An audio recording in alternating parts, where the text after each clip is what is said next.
Hey, yo, please avoid this rookie mistake. Oh my God, I can't emphasize this enough.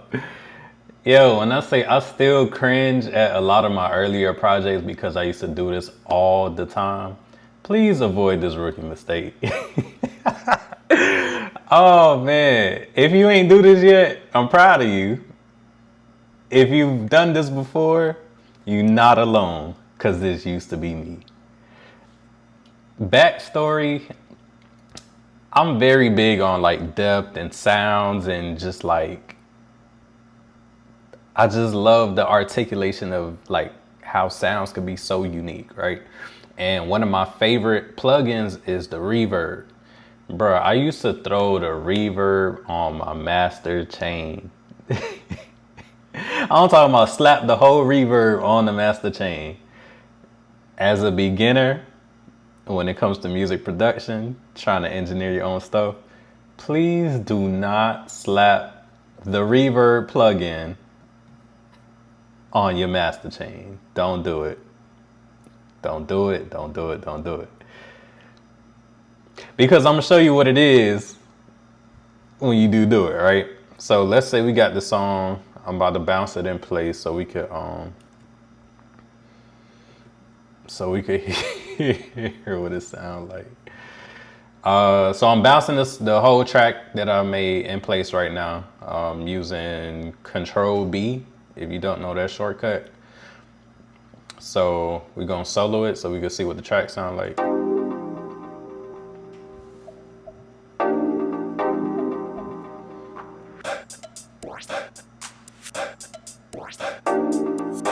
Right, so that's what the track sounds like at the moment. What I used to do to try to make the track sound better is slap a whole reverb. So we're gonna hit audio effects. We're gonna go space designer. That's one of the reverbs. If you don't know how to get to the reverbs, go to your audio effects, go down to where it says reverb. And these are the different reverbs that Logic comes with. Again, on the left side of the inspector window, that's the track you're working on. The right side is the full master output sound. So what I used to do is slap the whole damn reverb on the track. So it sounds like this.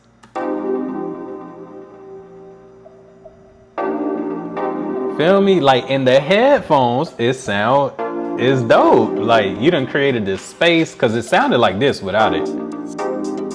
Sound a little too flat, right? Let's go. So I turned it on and I'm like, oh yeah. That's kind of the effect I was going for. And then I would bounce the whole track out with the reverb on the master, wondering why the track sounds so flat. Cause the card test gonna do it every time. So I had this reverb on, I went ahead, I bounced the song out, Command B, went ahead MP3, and then again, brought it to the computer, sent it to the phone, went to the car, plugged it up, and it didn't sound the same way it sounded in the headphones.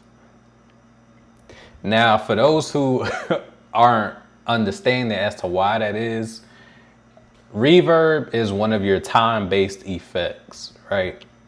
So it's one of those effects where you kind of want to like sprinkle a little bit if you do want a certain effect, but you don't need 100% of the effect on there for us to feel that effect. Because when you throw 100% reverb on there, I don't know if y'all be cooking, but like imagine like, let's say you making I don't know, let's say you making some salmon or something. That's like you making a salmon and saying, you know, I kind of want to spice it up with a little bit of pepper sauce.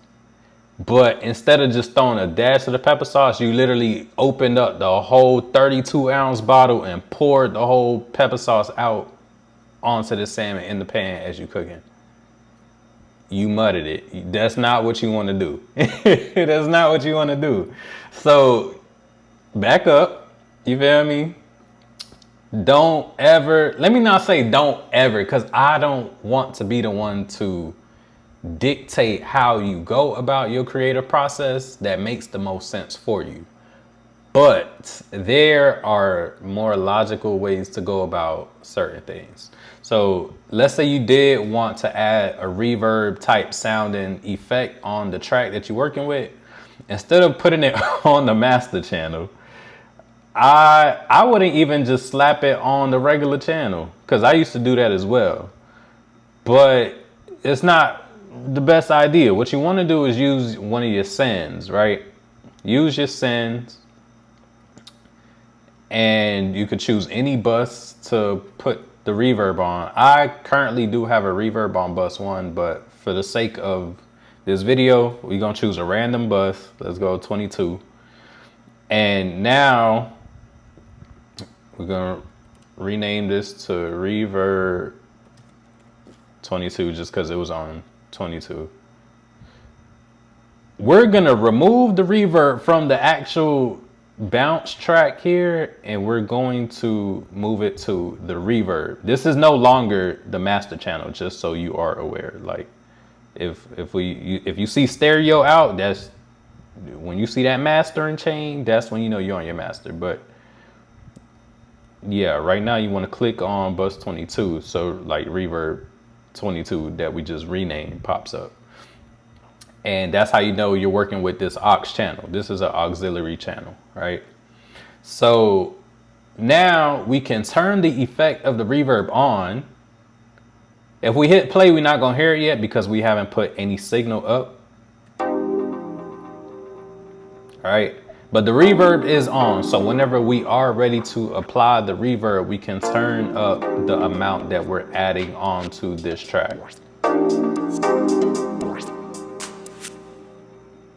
Let's go. Now, when it comes to time-based effects, you kind of want to like put it up to see what it does sound like. And then I recommend kind of scaling back to where it's in there.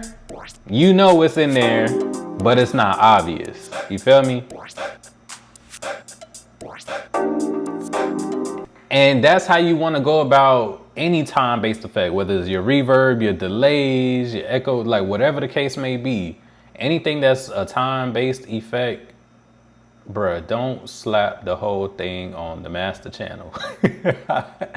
You're not gonna like what you put out. Trust me, I tried it. I'm the type, I like to keep doing things until it like works. I'm kind of hard-headed like that, but again, I kind of figured things out the hard way in that sense. Don't be like me, bro. Don't be like me. Just go ahead. If you do have a certain type of effect that you want to apply onto a specific track, highly recommend using your buses and your sends,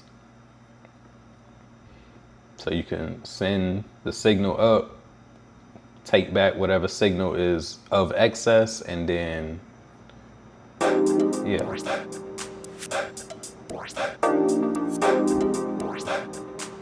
Enjoy your project, bro. Yes, enhance your project to where you want it to be, but don't overdo it, bro. I promise you don't have to overdo it. It's gonna sound good. Less is more. More is less. Take that info as you will. I'm gonna end this video right here. Hopefully you don't ever add 100% of your reverb on your master channel like I used to. But if you want to be hard-headed, hey, feel free to come back to this video at your leisure.